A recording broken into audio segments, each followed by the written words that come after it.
사태로 인한 고용시장 충격이 심화되고 있습니다. 지난달 실업자 수가 1999년 이후 21년 만에 7월 실업자 최고치를 기록했습니다. 7월 실업률도 4%로 20년 만에 가장 높았습니다.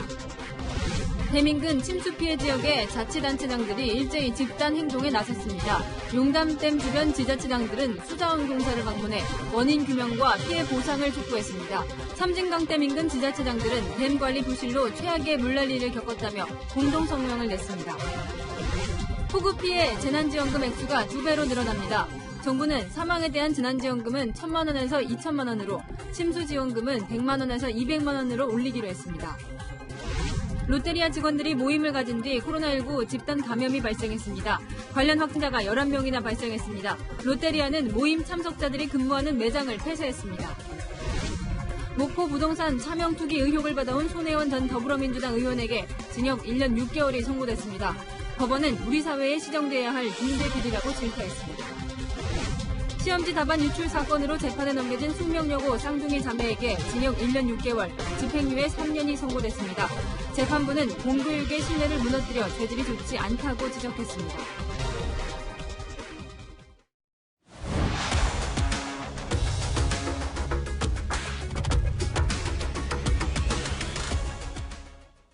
안녕하십니까. 동정민입니다. 오늘 뉴스에이는 1999년 IMF 직후 수준으로 돌아간 우울한 실업 소식으로 시작합니다. 끝이 안 보이는 코로나19 사태처럼 고용 한파가 한없이 길어지고 있습니다. 오늘 통계청이 발표한 지난달 실업자 수는 113만 8천 명, 1999년 통계 작성을 시작한 이후 최고치입니다. 좀 더 들여다보면 고용률이 상승한 연령대는 60세 이상뿐이었습니다. 20, 30대 청년층 고용률이 크게 줄었습니다. 정부는 그래도 나아지고 있다고 말합니다. 서수식 박재희 기자입니다. 지난달 우리나라 실업자 수는 113만 8천 명. IMF 외환위기 여파가 이어지던 1999년 7월 이후 21년 만에 최고치를 기록했습니다. 실업자는 50대와 40대, 60세 이상에서 증가하여 전년 동월 대비 4만 1,000명이 증가하였습니다. 7월 실업자 수는 2017년 이후 최근 3년간 꾸준히 증가했습니다. 실업률 역시 4.0%로 2000년 7월 이후 20년 만에 최고치입니다. 반면 취업자는 2,710만 6천 명으로 지난해 같은 달 대비 27만 7천 명이 줄었습니다. 5개월 연속으로 취업자 수가 줄어든 건 11년 만입니다. 더 심각한 것은 청년 취업자 수가 줄어든 겁니다. 60대 이상 취업자는 37만 9천 명 늘었지만 30대에서 17만 명, 20대에선 16만 명이 감소했습니다. 대면 수업이 일부 회복에도 불구하고 고용까지 연결되고 있지는 않은 것으로 보이고 청년 계층을 중심으로 한 신규 채용이 어렵다고 보여지고요. 전국적인 수해로 더 큰 고용 절벽이 올 수도 있다는 우려도 나옵니다. 홍남기 경제부총리는 고용 동향 발표 직후 자신의 SNS에 글을 올려 취업자 수 감소폭이 석 달 연속 줄어들고 있다고 자평했습니다. 동력이 꺼져가는 고용 시장을 낙관적으로 바라보는 것 아니냐는 지적이 나옵니다. 채널A 뉴스 박재입니다. 늘어나는 실업자 수처럼 계속 오르는 게 있습니다. 바로 집값인데요. 급기야 서울 아파트 평균 가격이 처음으로 10억 원을 넘었다는 통계가 나왔습니다. 평균 5억 원이 10억 원 되는데 7년밖에 걸리지 않았습니다. 조현선 기자입니다. 올해로 준공 35년 차에 접어든 서울 양천구 목동 6단지. 전용 면적 65제곱미터 20평 아파트가 지난해 말만 해도 9억 3천만 원에 거래됐습니다. 그러다 해를 넘겨 올해 5월에는 10억 원, 지난달에는 13억 원까지 매매가가 올랐습니다. 서초구 잠원동의 한 아파트 전용 면적 84제곱미터는 올해 초 18억 원에 팔렸지만 현재 호가가 23억 원까지 치솟았습니다. 집값을 잡겠다며 정부가 20번 넘게 고강도 대책을 내놨지만 집값은 좀처럼 잡히지 않고 있습니다. 부동산 124에 따르면 지난달 말 기준 서울 아파트 평균 매매 가격은 처음으로 10억 원을 돌파했습니다. 2013년에 5억 원 초반에 머물던 집값이 7년 만에 2배 가까이 치솟은 겁니다. 서울 전체 아파트 170만 가구 가운데 표본 120만 가구의 평균을 낸 수치입니다. 25개 자치구별로 따져보면 강남구가 20억 1천만 원대로 유일하게 20억 원을 넘어섰습니다. 이어 서초, 송파, 용산구가 14억 원을 넘겼습니다. 강남구와 서초구는 최근 재건축으로 새 아파트 단지가 늘면서 서울 전체의 시세 상승을 이끌었다는 분석입니다. 매물 잠김이라고 하는 현상들이 생기다 보니까 매도자 우위로 시장이 재편이 됐어요. 그러면서 이사철인 9월과 10월까지 서울 아파트값 상승 추세는 더 이어질 것으로 전망했습니다. 채널A 뉴스 조현선입니다. 오늘 발표된 실업과 부동산 통계 전해드렸는데 이 청와대는 같은 통계도 비관적으로만 보지는 않고 있습니다. 그래도 점점 나아지고 있고 또 다른 선진국에 비해 선방하고 있다는 게 청와대 시각입니다.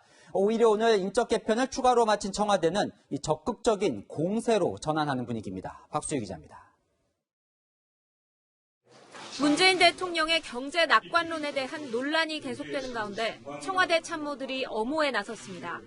청와대 경제사령탑인 이호승 경제수석은 부동산 정책이 효과를 나타낼 것이라고 자신했습니다. 후속 조치도 강한 의지를 가지고 하고 있기 때문에 조만간 시장 안정 효과는 더 확실하게 확인할 수 있을 것이라고 생각을 합니다. 3분기에는 후퇴했던 경제 성장률도 반등할 것이라며 기대감을 나타냈습니다. 청와대에서 부동산 정책을 총괄하는 김상조 정책실장도 우리 경제가 선방하고 있다고 강조했습니다.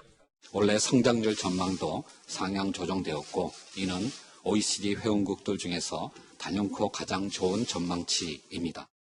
집값 문제와 관련해선 수해가 나면 신선식품 같은 체감 물가가 폭등할 수 있는 것과 비슷한 상황이라며 지금 추세라면 강남 4구의 경우 사실상 상승률이 제로에 가까울 것이라고 내다봤습니다. 집단 사의 표명에 따른 청와대 추가 인사도 단행됐습니다. 문 대통령은 국민소통수석에 정만호 전 강원도 경제부지사, 사회수석에 윤창열 국무조정실 국정운영실장을 내정했습니다. 청와대는 두 신임 수석이 원래 2주택자였지만 한 채는 매매 계약을 체결해 처분 중에 있다고 설명했습니다. 참모들이 전면에 나서 정책 효과를 선전하고 다주택 참모들도 정리 수순에 접어들면서 보다 강력한 경제정책 추진이 예상된다는 전망이 나옵니다. 채널A 뉴스 박수희입니다. 불리한 통계는 쏙 뺐다. 미래통합당은 청와대가 성장률이나 부동산 통계를 입맛에 맞는 것만 고르고 있다고 평가하고 있습니다. 이 청와대 주장에 대한 통합당의 반박은 강병규 기자가 전해드립니다. 미래통합당은 청와대가 올해 성장률 선방만 강조했다고 비판했습니다. OECD는 내년에 우리 경제 성장률을 거의 꼴찌나 다름없는 34위로 예측을 했습니다. 이 청와대가 이거는 쏙 뺐죠. 입맛에 맞지 않는 통계는 빼는 나쁜 습관이 도진 것 같습니다. 비록 올해는 코로나19로 인한 성장률 하락이 크지 않지만 대신 내년 반등폭도 상대적으로 작아 경기 침체가 우려된다는 게 통합당의 주장입니다. 그게 상대적인 반등으로 금년의 성장이 다소 좋아지는 모습으로 보이지만은 그것은 단순 지표가 상대적으로 그렇게 나타났다는 것뿐이고. 청와대는 지난달 수출 감소율이 한 자릿수로 줄면서 올해 3분기 성장률의 V자 반등을 자신하고 있지만 통합당은 이번 달 들어 다시 수출이 큰 폭으로 줄고 있어 장담할 수 없다는 반응입니다. 문재인 대통령이 최근 한 달간 한국감정원의 주택가격 상승률을 근거로 주택시장이 안정화되고 있다고 말한 것에 대해서도 통합당은 섣부른 평가라고 비판했습니다. 통계청장 출신인 유경준 통합당 의원은 단기간 축적된 데이터로 부동산 시장의 흐름을 평가하는 것은 부적절하다면서 부동산 대책의 불확실성에 따른 일시적인 매도 매수량의 감소일 수 있다고 지적했습니다. 통합당 국토위 관계자는 여당이 일방적으로 추진한 임대차 3법 때문에 전세 가격이 급등한 사실은 전혀 언급이 없었다고 비판했습니다. 여당 일각에서도 부동산 시장을 낙관만 할 상황은 아니다. 여론에 좀 더 귀 기울여야 한다는 우려의 목소리가 나옵니다. 채널A 뉴스 강병규입니다. 지각 방류 때문이다. 이번 폭우에 마을이 잠긴 곳이 많은 섬진강과 금강 일대 지역들은 수자원공사가 댐 관리에 실패했다고 항의합니다. 오늘 항의 방문을 하는 등 수자원공사를 상대로 집단 행동에 나섰습니다. 이상은 기자입니다. 용담댐에서 하류로 40km 떨어진 충북 영동군. 강과 마을의 경계가 사라지고 온통 진흙탕으로 변했습니다. 당시 영동군의 강수량은 이틀간 70mm에 불과했지만 용담댐이 초당 3,000톤을 방류하면서 주민들은 긴급 대피했습니다. 충남 금산에서는 축구장 280개 넓이의 인삼밭이 순식간에 물에 잠겼습니다. 안 뜯은 거 다 지금 썩어나자 빠질 상황이에요, 지금. 용담댐 하류 지역 4곳의 기초단체장들은 수자원공사가 댐 수위 조절에 실패하면서 최악의 물난리를 겪게 됐다고 항의했습니다. 폭우가 시작된 7일 오후까지만 해도 초당 290톤에 불과했던 용담댐 방류량은 불과 하루 만에 2,900톤으로 10배 불어났습니다. 우리 주민들이 피해를 입었다라는 전제하에 이건 재해가 아니고 인재라고 판단을 저희들 나름대로 했기 때문에 8월 초 용담댐 수위는 이미 홍수기 제한 수위의 90%에 육박했지만 방류량을 300톤에서 45톤으로 줄였습니다. 주민 민원이 있고 장마가 끝난다는 예보가 있어 그런 결정을 내렸다는 겁니다. 하류 민원이 이제 있다 보니까 나름대로 저희가 피해가 없는 방류량 내에서 조절을 했다고 하지만 그런 상황도 고려해서 조금 방류량을 좀 더 줄였습니다. 섬진강댐 하류 5개 지역 단체장들도 수자원공사가 급격히 방류량을 늘리면서 피해를 봤다며 책임 규명을 요구했습니다. 수자원공사는 섬진강댐과 용담댐, 합천댐 모두 규정에 맞는 수위를 유지했다면서 기록적인 폭우로 인해 댐 붕괴 위험을 초래할 수 있어 불가피하게 방류량을 늘렸다고 해명했습니다. 채널A 뉴스 이상현입니다. 폭우에 소중한 문화재들도 쓰러졌습니다. 유네스코 세계유산에 등재된 백제 유적이죠. 충남 공주 공산성이 무너지고 국보와 보물들의 피해 신고도 접수됐습니다. 김태형 기자입니다. 성벽길이 울타리로 막혔고 출입금지 안내판이 서 있습니다. 성곽 밖에는 돌들이 어지럽게 나뒹굽니다. 지난달 29일부터 100mm 넘는 집중호우에 다음날 성벽 7m 정도가 무너진 겁니다. 백제 역사유적지구에 속한 공산성은 백제시대 수도인 공주를 방어하기 위해 지은 것으로 지난 2015년 유네스코 세계문화유산으로 지정됐습니다. 이 비가 계속 오면서 추가 붕괴 우려도 높은데요. 문화재청과 공주시는 산성이 또 무너지지 않게 보호막을 덮고 울타리를 세웠습니다. 장마가 끝나는 대로 보수에 들어가기로 했지만 올해 말이 돼야 마무리될 것으로 보고 있습니다. 문화재청과 협의를 하고 있는데 12월 안에 조사와 복구를 완료할 수 있을 것으로 그렇게 생각을 하고 있습니다. 화암사에서 보물 662호로 지정된 누각인 우하루 주변에 돌들이 어지럽게 널려 있습니다. 주변 계곡에 석축이 무너지면서 몰려온 돌들입니다. 다행히 문화재는 피해가 없지만 현재 관람객 방문이 통제되고 있습니다. 유네스코 세계문화유산인 순천 서남사도 집중호우에 담장 5m 정도가 무너졌습니다. 담장 자체가 흙하고 돌로 이제 이루어져 있지 않습니까? 흙이 약간 조금 이제 묽어지다 보니까 이제 붕괴가 됐고. 문화재청이 지금까지 집계한 문화재 피해 건수는 47건입니다. 지역별로는 경북이 가장 많았고 경기와 전남 등이 뒤를 이었습니다. 국보 10호인 전북 남원의 실상사 3층 석탑의 주변 담장이 일부 파손되기도 했습니다. 피해 집계가 본격화되면서 문화재 피해 규모도 더 늘어날 가능성이 있습니다. 채널A 뉴스 김태형입니다. 수해를 당한 주민들은 앞으로가 더 막막합니다. 온 마을이 잠겼던 굴에는 복구 작업이 한창인데 폭우에 이어 30일도 넘는 폭염이 발목을 잡습니다.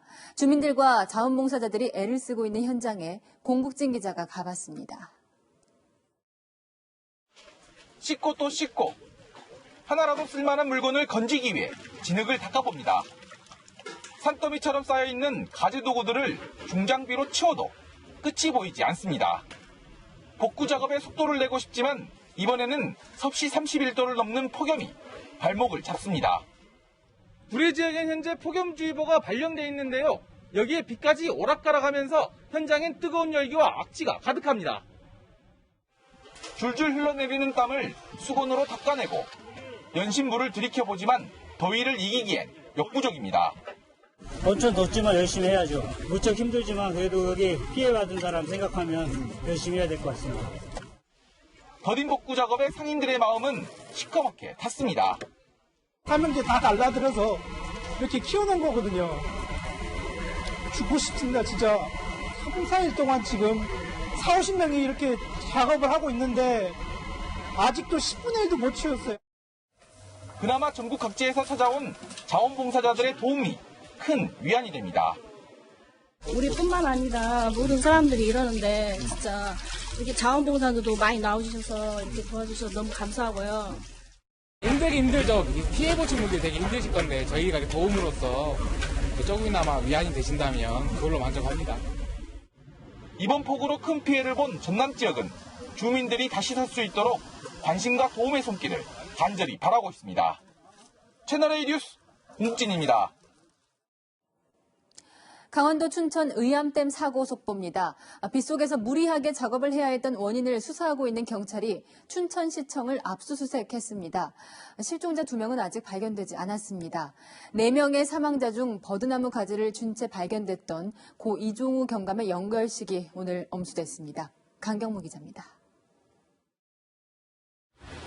배 한 척이 수면 위로 파란색 바닥을 드러낸 채 빠르게 떠내려갑니다. 곧바로 의암댐 수문 속으로 빨려 들어갑니다. 떠내려가는 인공수초섬 고정 작업을 돕던 경찰정이 뒤집히는 사고가 난 겁니다. 당시 배를 몰았던 고 이종우 경감은 실종됐다가 이틀 뒤 의암댐에서 2.3km 떨어진 북한강변에서 숨진 채 발견됐습니다. 동료의 품에 안겨 엄수된 이 경감의 연결식. 갑작스럽게 닥친 이별에 유가족은 고인의 영정사진을 보자 결국 오열했습니다. 마지막 배웅길에 선 동료들은 솔선수범했던 고인을 누구보다 자랑스러워했습니다. 경찰 제복을 입은 지난 29년간 자신의 안위보다 주민들의 안전과 행복을 먼저 생각하는 진정한 경찰관이 있었습니다. 발견 당시 이 경감은 버드나무를 꽉 붙잡고 있었던 걸로 확인됐는데 너무 늦게 발견한 미안함도 감추지 못했습니다. 그리 멀지 않은 곳에서 마지막까지 수풀을 잡고 계셨다는 소식에 얼마나 가슴이 미어졌는지 모릅니다. 경찰은 순직 당시 이경희를 1계급 특진 추서했고 이경감은 국립서울현충원 경찰묘역에 안장됐습니다. 이런 가운데 경찰은 선박 전복 사고와 관련한 증거를 확보하기 위해 춘천시청과 민간업체 등 11곳을 압수수색했습니다. 춘천시청은 사건 발생 이후 일관되게 진실규명을 약속한 만큼 성실하게 임하겠다고 밝혔습니다. 구조당국은 인력 2,200명과 장비 243대를 동원해 사고 7일차 실종자 2명에 대한 수색에 나섰지만 별다른 소득을 얻진 못했습니다. 채널A 뉴스 강경모입니다. 이렇게 이번 폭우는 전국을 핥히고 갔습니다. 당정청이 5조 원 규모 재정을 투입해 재난지원금을 2배 올리기로 했습니다. 문재인 대통령도 오늘 수해 피해 지역을 찾았습니다. 전혜정 기자입니다. 수해 등 재난으로 피해를 봤을 때 정부가 지급하는 재난지원금이 25년 만에 2배로 늘어납니다. 더불어민주당과 정부, 청와대가 고위당정청 협의회를 열어 침수지원금은 100만 원에서 200만 원으로, 사망피해 지원금은 1,000만 원에서 2천만 원으로 늘리기로 합의한 겁니다. 또 신속한 피해 복구를 위해 5조 원 규모의 재정을 투입하기로 했습니다. 다만 4차 추경 편성 여부는 추후에 판단하기로 했습니다. 예비비와 재난재해기금 등 모든 가용한 재정수단을 동원하여 총력 대응하겠습니다. 문재인 대통령도 오늘 경남 하동과 전남 구례, 충남 천안 등 수해 지역을 잇따라 방문해 수재민들을 위로했습니다. 누가 될까봐 알고 못했습니다. 복부에 최선 다할 테니까요. 힘내십시오. 문 대통령은 오늘 KTX 안에서 수해 상황을 보고받은 뒤 특별 재난 지역을 지정할 때 읍면동 단위까지 세부적으로 지정하는 방안을 검토하라고 관계부처에 지시했습니다. 정부는 이번 주 중 특별 재난 지역을 추가 선포할 예정입니다. 채널A 뉴스 전혜정입니다. 목포시의 도시재생 사업 계획을 비밀 자료를 통해 미리 알고 차명으로 사들여 부동산 투기를 했다. 오늘 1심 법원이 손혜원 전 의원에 대해 이렇게 판단하고 징역 1년 6개월을 선고했습니다. 취득한 재산은 몰수한다는 명령도 내렸습니다. 의원직, 전 재산, 인생까지 거론하며 부인해왔던 손 전 의원은 항소의 뜻을 밝혔습니다. 구자준 기자입니다. 검은색 마스크를 쓴 손혜원 전 의원이 환한 얼굴로 지지자들과 인사를 나누며 법원으로 들어갑니다. 손 전 의원은 국회의원 당시 목포시의 도시재생사업 계획을 미리 파악하고 14억 원 상당의 부동산을 차명으로 사들인 혐의로 재판을 받아왔습니다. 재판부는 손 전 의원에 대해 부패방지법 위반과 부동산 실명법 위반을 모두 유죄로 인정하며 징역 1년 6개월을 선고했습니다. 손 전 의원은 목포시청에서 보고받은 도시재생사업 계획은 결과 보고회 등을 통해 주민들에게 이미 알려진 내용이라고 주장해왔습니다. 하지만 재판부는 당시 보고회에 제한된 일부 인사만 참석했고 발표 자료가 외부에 공개되지 않았다고 보완 자료라고 판단했습니다. 또 게스트하우스 창성장을 자신의 조카와 딸 명의로 매입한 부분에 대해서도 손 전 의원이 매매 과정을 주도하며 매매와 리모델링 대금을 모두 냈다며 차명 거래를 인정했습니다. 다만 재판부는 피고인들의 방어권을 위해 법정 구속하지는 않았습니다. 손 전 의원은 지난해 의혹이 불거졌던 당시 혐의를 강하게 부인한 바 있습니다.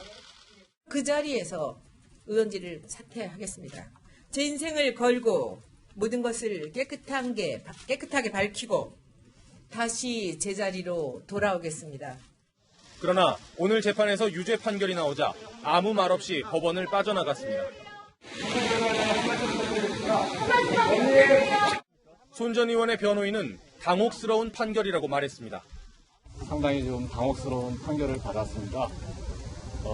즉각 항소를 해서 항소심에서 다툴 계획이고. 손 전 의원은 선고 직후 SNS를 통해 판결을 받아들이기 어렵다며 항소할 의지를 밝혔습니다. 채널A 뉴스 구자준입니다.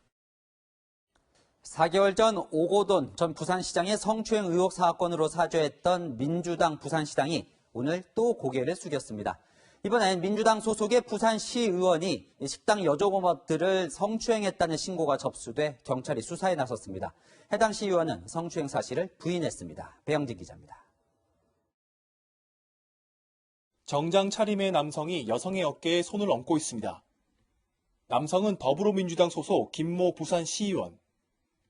여성은 식당 종업원입니다. 어제 저녁 이 여성은 김 시의원이 자신을 성추행했다며 경찰에 신고했습니다. 여성 측 변호인은 김 시의원의 성추행이 이것만이 아니라고 주장했습니다. 어제도 식당에 찾아와 피해 여성과 또 다른 여종업원들을 옆자리에 앉도록 강요하고 성추행을 했다는 겁니다. 자녀가 옆에 있는데도 불필요한 신체 접촉을 해 더욱 불쾌했다고도 했습니다. 피해자 1의 자녀가 옆에 앉아있음에도 불구하고 피해자 1에 대해서 불필요한 신체적 접촉을 하였다는 사실을 알 수 있습니다. 상황이 커지자 민주당 부산시당은 성추행 사건에 연루된 것에 대해 공식 사과했습니다. 부산 시민들께 깊이 사죄드리며 이와 같은 불미스러운 일이 다시는 일어나지 않도록 만전을 기하겠습니다.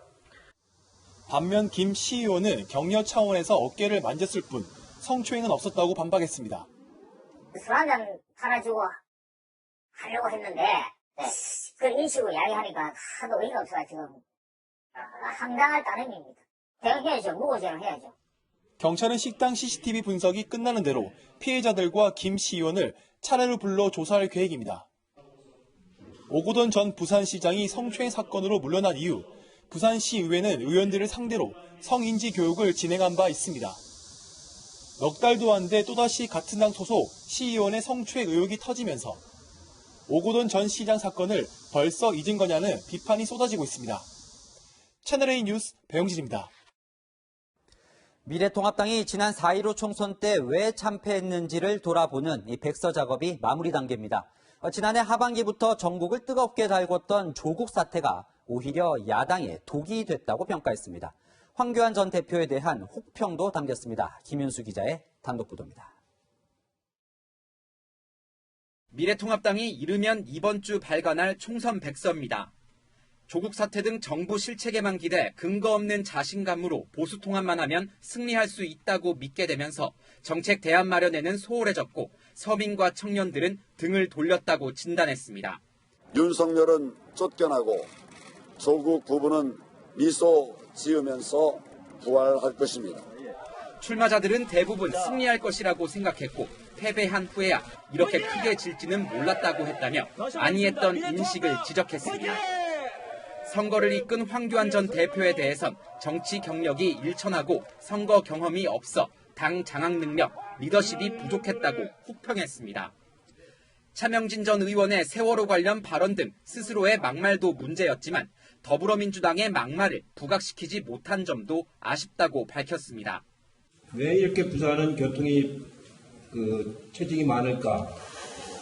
그리고 도시가 왜 이렇게 초라할까? 박근혜 전 대통령 탄핵에 대한 명확한 입장 정리 없이 언급을 피하기만 한 것도 패배의 주요 원인으로 꼽았습니다. 자주 바뀐 당명도 감점 요인이었다고 분석했습니다. 민주통합당의 압승을라고 저는. 통합당은 백서에서 진단한 대로 중도층 끌어안기가 대선 승리 열쇠라고 보고 5.18 민주화 정신 계승과 기본소득제 등을 담은 새 정강 정책을 곧 발표합니다. 채널A 뉴스 김윤수입니다.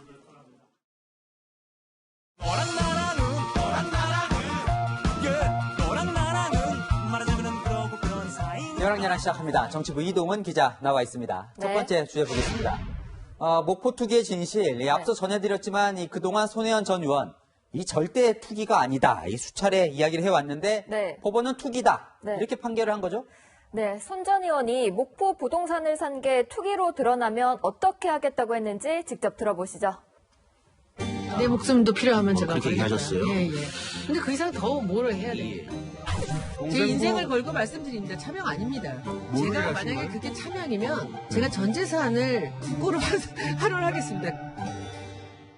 국고 환원을 약속했지만 손 전 의원이 항소한다고 했으니까 당장은 이행하지 않을 듯합니다. 이제 좀 따져볼까요? 네. 자, 이게 먼저 목포 게스트하우스 창성장을 네. 손 전 의원이 조카 이름으로 차명으로 구입을 했다. 네. 이 법원은 이렇게 본 거죠. 네, 하지만 손 전 의원은 그동안 조카에게 준 거고 증여세도 다 냈다고 주장해왔습니다. 돈도 증여를 하고 그리고 또 대여도 또 했죠. 주수리 비용이 없으니까. 제가 내려가게 했으면 이 사람들이 할 수 있는 기반은 만들어줘야 되잖아요. 하지만 1심 법원은 창성장이 손 전 의원 것이라고 판단했습니다. 매매 대금의 취등록세, 부동산 중개 수수료, 리모델링 비용까지 모두 손 전 의원이 냈기 때문인데요. 법원은 치밀한 계획에 따라 부동산을 취득했지만 범행을 극구 부인한다면서 부동산 실명법 위반으로 징역형을 선고했습니다. 이 법원이 치밀한 계획이라고 표현도 했는데 네. 그러니까 이제 손 전 의원이 도시재생 계획을 미리 알고 땅을 샀다는 의혹도 이 법원은 일부 유죄를 판결했어요. 네, 손 전 의원은 2017년 5월과 9월 목포시청으로부터 개발 계획 자료를 받았는데요. 이 자료는 대외비가 아니라고 주장했었습니다. 내용을 국민들하고 공유하지 않으면 나올 수 없는 내용이기 때문에 목포시에서는 이것이 보안 문서가 될 수가 없다라고 이렇게 주장을 하고 있습니다. 하지만 1심 법원은 당시 목포시가 해당 자료의 정보 공개 청구해서 정보를 공개할 수 없다고 한 만큼 도시재생 전략계획 자료는 대외비라고 판단했습니다. 다만 2017년 12월 국토부가 목포의 도시재생 사업을 발표한 이후에는 비밀이 아니었기 때문에 그 이전에 산 부동산만 문제 삼았습니다. 자, 하나 더요. 자, 네. 이 집행유예도 아닌데. 네. 그런데 이 판결이 나온 이후에 법정 구속이 안 됐습니다. 네. 이 피고인의 방어권을 위해서다. 네. 이런 이유예요. 네, 법조계에 따르면 사회적 지위가 있는 피고인은 법정 구속하지 않는 경우가 있다고 합니다. 한명숙 전 총리는 1심과 달리 2심에서 유죄를 선고받았지만 당시에 국회의원이라는 이유로 법정 구속되지 않았습니다. 네, 다음 주제 보겠습니다. 1234일. 네. 박근혜 전 대통령 얼굴도 보이는데 어떤 날짜일까요? 네, 이번 주 토요일 광복절이죠. 박근혜 전 대통령이 수감된 지 1234일이 되는데요. 윤상현 무소속 의원은 어제 박 전 대통령이 역대 대통령 중 가장 긴 40개월째 수감 생활을 이어오고 있다면서 광복절을 맞아 사면을 해야 한다고 주장했습니다. 근데 뭐 대법원 판결 전에는 사실 사면이 쉽지가 않아요. 그렇죠. 자, 이 정작 미래통합당은 그런데 네. 무소속인 윤 의원과 생각이 좀 다른 것 같아요. 네, 통합당은 사면이 아니라 사과를 준비 중이라고 합니다. 위원장의 생각은 박 전 대통령 탄핵과 관련해서 분명한 사과나 이 같은 마음을 보여드리지 못한다면 미래를 얘기할 수 없다. 이 문제만 나오면 통합당 고민이 깊어지는 것 같습니다. 지금까지 여랑야랑이었습니다. 코로나19 확진 상황 전해드립니다. 수도권 코로나19 집단 감염이 다시 비상입니다. 교회와 남대문 시장, 고등학교에 이어서 패스트푸드점 롯데리아 매장까지 일상적인 장소들이 감염 경로에 있어서 주의하셔야겠습니다. 이다혜 기자입니다. 서울 광진구에 있는 한 치킨집입니다. 롯데리아 점장과 직원 등 19명이 이곳에서 모임을 가진 건 지난 6일. 이 가운데 한 명이 어제 코로나19 검사에서 양성 판정을 받았고 지금까지 10명이 추가 확진됐습니다. 젊은 층을 포함해 많은 사람이 찾는 패스트푸드점 특성상 확진자 규모가 더 커질 수도 있습니다. 긴급 방역에 들어간 롯데리아 지점은 모두 7곳인데요. 서울 종강역점 등은 오늘 운영을 재개했지만 이렇게 일부 매장은 문을 닫았습니다. 방역당국은 모임 당시 참석자들이 마스크를 제대로 착용하지 않아 감염이 확산된 걸로 파악하고 있습니다. 대면 회의를 지양해라라고 이렇게 돼 있는 상황이고 식사 자리나 회식도 지양해라라는 지금 이미 다 내려가 있는 상황인데 개인적인 활동이라고 할 수 있는데 경기 고양시 반석교회에서 시작된 집단 감염도 계속 확산되고 있습니다. 오늘 남대문 시장 상인의 배우자 1명이 추가로 확진되면서 누적 확진자가 34명을 기록했습니다. 어제 오늘 경기 용인시의 고등학교 2곳에서 5명이 확진돼 학교 방역에도 비상이 걸렸습니다. 오늘 0시 기준 코로나19 국내 발생 확진자는 35명. 이 가운데 32명이 수도권에서 발생했다고 방역당국은 밝혔습니다. 오는 15일 광복절에는 서울에서만 17개의 집회가 예정돼 있어 수도권 감염 확산 우려가 커지고 있습니다. 서울시는 각 단체에 집회 취소를 공식 요청하는 한편 받아들이지 않으면 집합 금지 명령을 내리기로 했습니다. 채널A 뉴스 이다혜입니다. 경남 김해의 창고에서 큰 불이 났습니다. 윤활유를 보관하는 곳이라 폭발이 일어나고 유독가스까지 나오면서 진화가 어려웠습니다. 홍진우 기자입니다. 창고 건물이 거센 불길에 휩싸였습니다. 매캐하고 검은 연기가 힘없이 뿜어져 나옵니다. 불의 기세가 워낙 커 소방대원들도 접근하기 힘들 정도입니다. 옆에 또 번지고 있습니다. 터지는 소리가 납니다. 소방관들도 다 대피해 있는 상황입니다. 경남 김해의 한 창고에서 불이 난 건 오전 11시 40분쯤. 창고에는 윤활유가 담긴 200리터 드럼통 400개가 보관돼 있었습니다. 불은 순식간에 창고 한 동을 태운 뒤 인근 창고 5동으로 번졌습니다. 불길에 휩싸인 드럼통이 연달아 터지고 유독가스가 나오면서 인근 마을 주민들이 대피하기도 했습니다. 윤활유가 수백 통이 창고 안에 들었어요. 그거 터지면서 불꽃이 한 100m 정도 불꽃이 올라가가지고 그 정도로 이제 위험한 상황이었거든요. 변압기가 이제 탁 터지면서 불이 올렸습니다. 연기하고 뭡니까 제 같은 게 저까지 한 300m 날아갑니다. 이번 화재로 창고 6동이 모두 탔습니다. 창고 관계자 1명이 화상을 입어 병원으로 옮겨졌고 소방관 4명이 진화 과정에서 탈진하기도 했습니다. 소방당국은 한때 주변 소방서 인력과 장비를 동원하는 대응 2단계를 발령해 진화 작업을 벌였고 6시간 만에 큰 불길을 잡았습니다. 소방에서 접근하기가 쉽지 않습니다. 그래서 지금 저희들이 특수 촬영용 꿀들 촬영을 이용해서 진화에 최선을 다하고 있습니다. 경찰과 소방당국은 잔불 정리를 마치는 대로 정확한 화재 원인을 조사할 계획입니다. 채널A 뉴스 홍진우입니다. 서울 숙명여고 답안 유출 의혹 사건의 1심 판결이 나왔습니다. 교무부장인 아버지와 같은 학교를 다니는 쌍둥이 자매의 성적이 갑자기 오르면서 부녀가 수사까지 받게 된 사건이었죠. 법원은 아버지에 이어서 딸들에게도 엄벌을 내렸습니다. 판결 내용을 공태현 기자가 전해드립니다. 쌍둥이 자매의 시험 성적이 문제가 된 건 숙명여고 1학년이던 지난 2017년 1학기 기말고사부터였습니다. 교무부장인 아버지가 빼돌린 답안을 보고 시험을 치러 성적이 계속 올랐고 결국 학교의 성적평가 업무를 방해한 혐의로 재판에 넘겨졌습니다. 법원은 딸들과 아버지의 공모관계가 인정된다고 판단했습니다. 그리곤 이들에게 징역 1년 6월에 집행유예 3년을 선고했습니다. 지난 3월 아버지가 대법원에서 징역 3년형이 확정된 데 이어 딸들도 유죄 판결을 받은 겁니다. 법원은 직접 증거는 없지만 이들 자매의 성적이 1년 새 급등했고 학교에서 치른 시험과 학원 시험 성적의 격차가 크다는 점 등을 이유로 들었습니다. 깨알처럼 작은 글씨로 시험지 한편에 정답이 적혀 있던 것이나 풀이 과정이 틀렸는데도 답을 맞힌 건 답안이 사전에 유출됐기 때문에 가능하다는 게 법원 판단입니다. 법원은 공교육에 대한 국민의 신뢰를 무너뜨려 죄질이 좋지 않다고 밝혔습니다. 다만 쌍둥이 자매가 미성년자인데다 아버지가 같은 혐의로 복역 중이란 걸 고려해 실형은 선고하지 않았습니다. 자매 측 변호인은 앞선 아버지 재판의 결과를 그대로 따른 것이라며 아쉬움을 토로했습니다. 판사가 대법원 판례를 따라야 되겠죠. 도피성으로 이렇게 무슨 판결을 하신 거에 대해서는 상당히 유감으로 개인적으로 생각하고 있고요. 자매 측은 항소 여부를 검토 중입니다. 채널A 뉴스 공태현입니다. 생후 한 달 된 딸을 살해하고 시신을 집안에 3년간 방치한 비정한 엄마가 경찰에 붙잡혔습니다. 관할 주민센터가 이 엄마가 양육수당을 받지 않는 점을 이상하게 여기고 신고하면서 사건이 드러나게 된 겁니다. 신선미 기자입니다. 40대 여성의 범행이 드러난 건 그제 오후. 여성은 경기도 수원의 오피스텔에서 극단적 시도로 의식을 잃은 채 발견됐고 병원으로 이송됐습니다. 집안 보일러실에선 비닐봉투에 담긴 영아의 시신도 함께 발견됐습니다.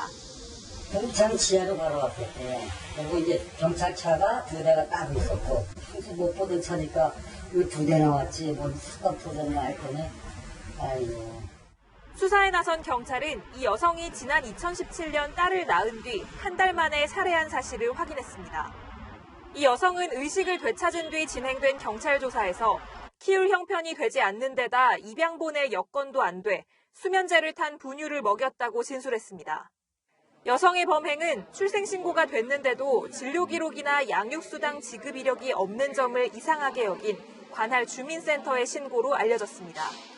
지난달부터 3차례나 여성의 주소지로 방문했지만 부재 중이었고 전화번호도 바뀌면서 경찰에 소재 파악을 의뢰한 겁니다. 외박 접종이나 양육수당이나 이런 걸 안 받았던 그런 이유도 있겠지만 코로나나 소형 긴급지원, 재난 긴급지원이 있었잖아요. 네. 하나도 안 받았더라고요. 주민들은 여성의 집에서 종종 흐느끼는 목소리가 들렸다고 말합니다.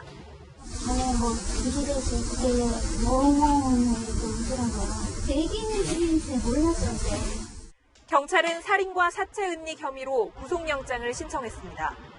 채널A 뉴스 신섬입니다. 코로나19 백신 개발은 미국, 영국, 중국 이런 선진국들이 가장 앞서 있다는 게 그동안 중론이었습니다. 그런데 거론도 안 되던 러시아가 이 백신을 세계 최초로 개발했다고 밝혀 전 세계를 깜짝 놀라게 했습니다.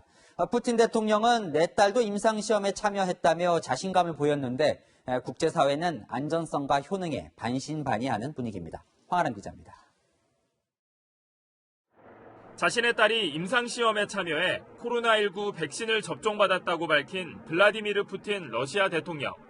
Достаточно эффективно формирует иммунитет устойчивый. Одна из моих дочерей сделала себе такую прививку. 세계 최초의 백신이라며 이르면 8월 말 의료진을 대상으로 접종을 시작해 내년 1월부터 백신을 시판할 예정이라고 밝혔습니다.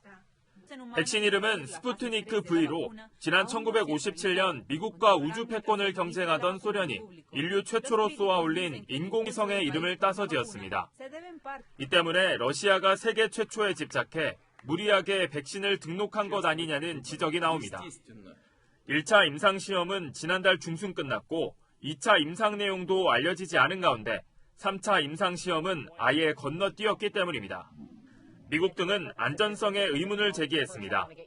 Well, the point is not to be first with a vaccine. The point is to have a vaccine that is safe. 세계보건기구 WHO 역시 신중한 태도를 보였습니다. Pre-qualification of any vaccine includes the rigorous review and assessment of all required safety and efficacy data. 우리 정부 역시 안전성에 대한 기본 자료가 확보돼야 국내 도입 여부를 판단할 수 있을 것이라고 밝혔습니다. 하지만 필리핀 두테르테 대통령은 푸틴 대통령이 백신 무상 공급을 제안했고 자신이 가장 먼저 맞겠다며 러시아 백신의 신뢰를 드러냈습니다. 채널A 뉴스 황아람입니다. 대선 지지율에서 트럼프 미 대통령을 앞서고 있는 민주당 조 바이든 후보가 부통령 후보로 흑인 여성인 카멜라 해리스 상원 의원을 지명했습니다. 흑인 대통령은 오바마 대통령이 있었죠. 미국 역사상 흑인 여성 부통령은 없었습니다. 윤수민 특파원이 보도합니다. 조 바이든 민주당 대선 후보가 함께 뛸 부통령 후보로 카멜라 해리스 상원 의원을 지명했습니다. 지난 당내 대선 후보 경선 당시 해리스 의원은 바이든 저격수로 유명세를 떨쳤지만 이제 한 팀이 된 겁니다. Do you agree today that you were wrong to oppose busing in America? Do you agree? No, I did not oppose busing in America. 이곳 캘리포니아주를 지역구로 두고 있는 해리스 상원 의원은 샌프란시스코 첫 여성 검사이면서 캘리포니아주 최초 흑인 여성 법무장관을 역임하기도 했습니다. 해리스 의원은 자메이카 이민자 출신 아버지와 인도계 어머니 사이에서 태어난 흑인 여성입니다. 최근 인종차별 반대 시위 속에 유색인종 표심을 잡기 위한 최적의 카드인 겁니다. 또 해리스 의원은 올해 55살로 77살 고령인 바이든 후보의 건강 문제 약점을 메울 젊은 정치인이란 계산도 깔려 있습니다. 해리스 의원이 선거에서 이긴다면 미국 역사상 첫 흑인 여성 부통령이 됩니다. 민주당의 대선 진영이 갖춰지자 트럼프 대통령은 견제에 나섰습니다. I thought she was the meanest, the most horrible, most disrespectful of anybody in the U.S. Senate. 바이든 민주당 대선 후보와 해리스 의원은 내일 델라웨어주 윌밍턴에서 공동 연설을 하며 첫 동반 유세에 나섭니다. 미국 캘리포니아에서 채널A 뉴스 윤수민입니다. 홍콩 내 대표적인 반중 인사인 지미라이가 체포된 지 40시간여 만에 보석으로 풀려났습니다. 그를 지지하는 시민의 힘이 컸습니다. 그가 체포된 사이 지미라이가 운영하는 신문은 완판됐고 기업 주가는 폭등했습니다. 베이징 성혜란 특파원입니다. 경찰서를 나선 지미라이가 취재진들에게 빼곡히 둘러싸였습니다. 조사에 지친 듯 말을 아꼈습니다.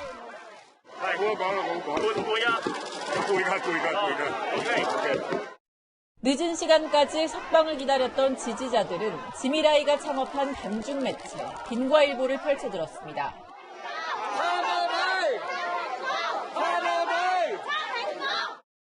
외세와 결탁하는 등 홍콩보안법을 위반했다는 혐의로 그제 오전 체포된 지미라이는 40시간 만에 우리 돈으로 7천만 원이 넘는 보석금 등을 내고 풀려났습니다. 홍콩 시민들은 빈과일보 구매 행렬에 나서 어제 하루 55만 부가 모두 팔렸습니다.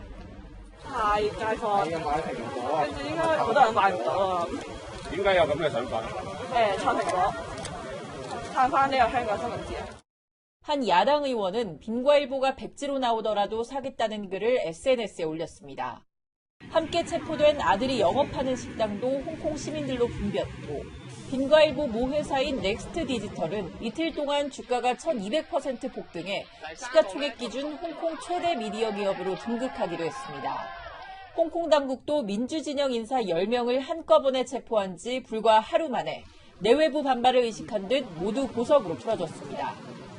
I would say the political prosecution this time was very ridiculous. This kind of situation would not only happen on me, but will happen on more and more Hong Kong people in the future. 홍콩 정부는 지난달부터 시행된 홍콩 보안법으로 누구든 체포될 수 있다는 점을 보여주며 반중 인사 압박에 성과를 거둔 것으로 보고 있습니다. 베이징에서 채널A 뉴스 성혜란입니다.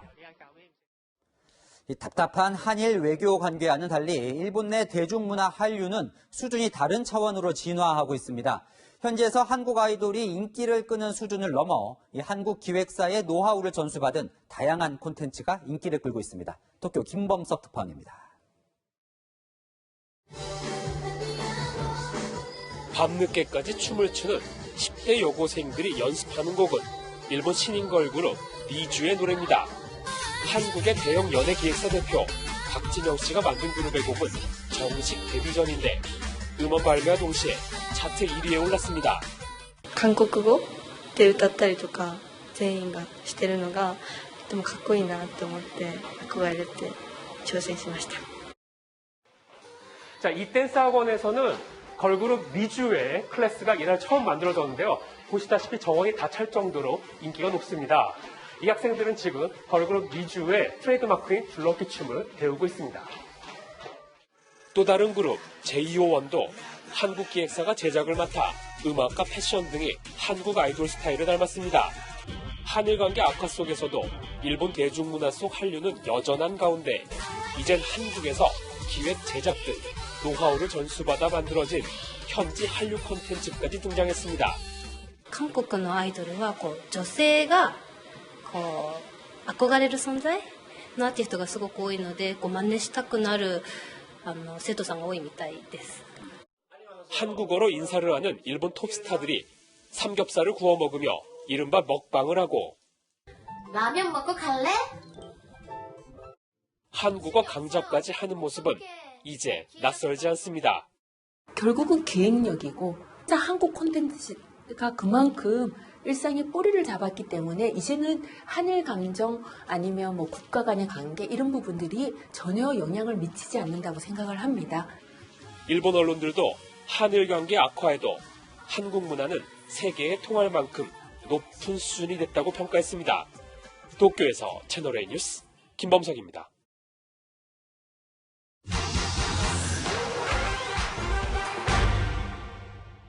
오늘 팩트맨이 시청자 질문으로 시작합니다. 카카오톡에서 분실된 휴대전화 찾는 방법을 알려준다는 글을 받았는데 사실인지 궁금하다는 내용인데요. 따져보겠습니다. 실제로 지난달부터 SNS와 온라인에선 휴대전화 찾는 방법이라는 이런 글이 올라왔는데요. 휴대전화 전화번호 창에 별샵 06샵을 입력하면 숫자가 나오는데 부부나 자녀 간에 공유해뒀다가 휴대전화를 잃어버렸을 때 통신사의 숫자를 불러주면 전원이 꺼졌어도 찾을 수 있다는 겁니다. 어디까지 사실일까요? 휴대전화에서 별샵 06샵을 눌러봤습니다. 15자리 숫자가 뜨죠. 제조사 등의 정보가 담긴 휴대전화 보유 번호인데 사람으로 치면 주민등록번호 같은 겁니다. 중고 휴대전화 등을 살 때 분실이나 도난 이력도 알 수 있죠. 그렇다면 이 번호로 전원 꺼진 휴대전화 추적 가능할까요? 이동통신 3사에 모두 확인했는데요. 사실이 아닙니다. 고유 번호를 몰라도 통신사에서 본인 확인 후에 GPS나 기지국 기반으로 분실 휴대전화 위치 확인 가능한데요. 전원이 꺼졌을 경우 마지막으로 신호가 잡힌 곳까지만 알 수 있습니다.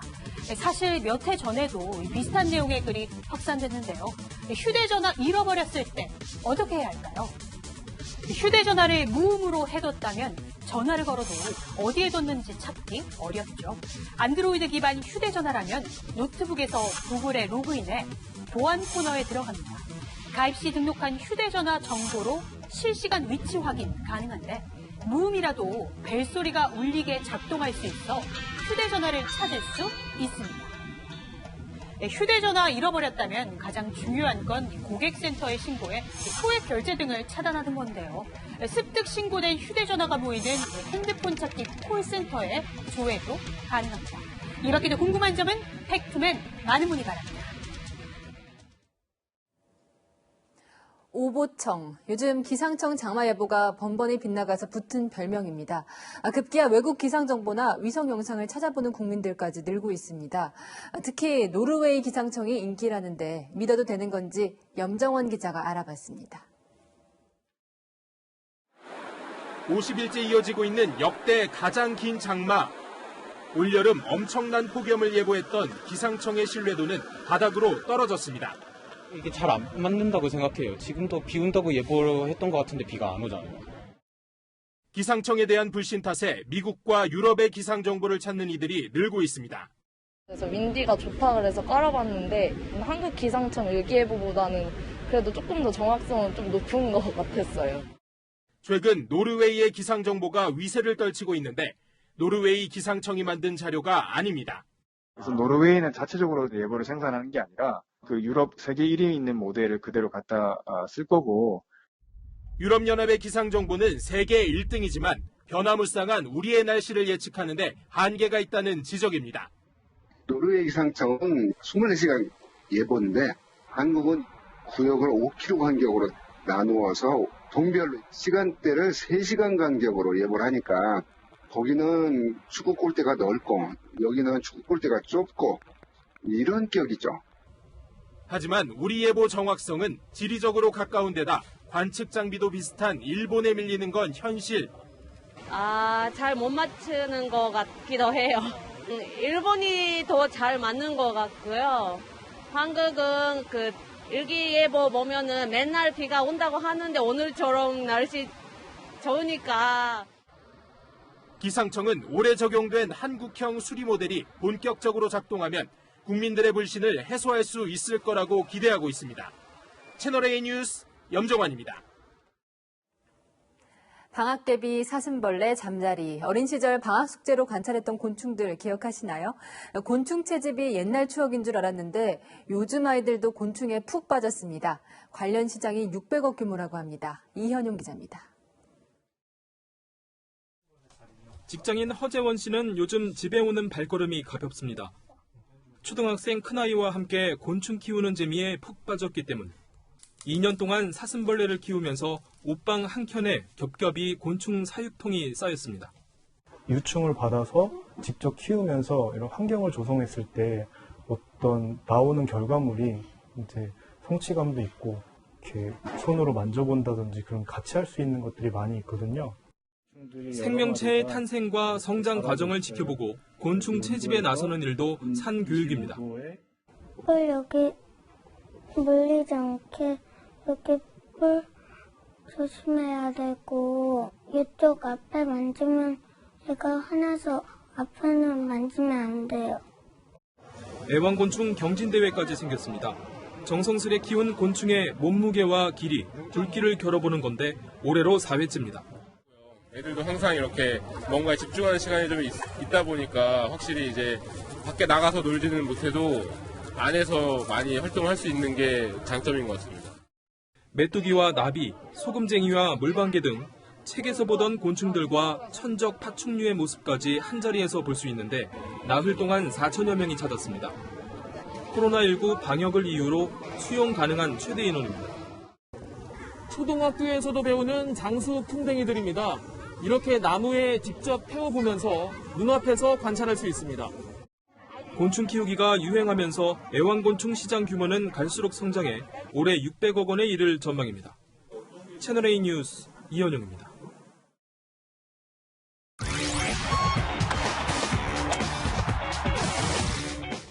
안녕하십니까. 스포츠 뉴스입니다.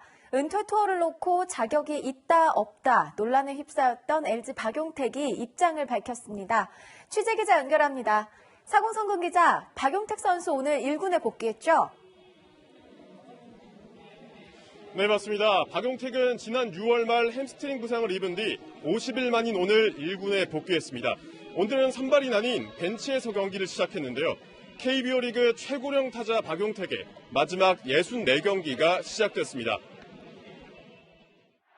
19년간 LG, 한 팀에서만 뛴 박용택은 통산 안타 2,478개로 최다 기록을 써가고 있습니다.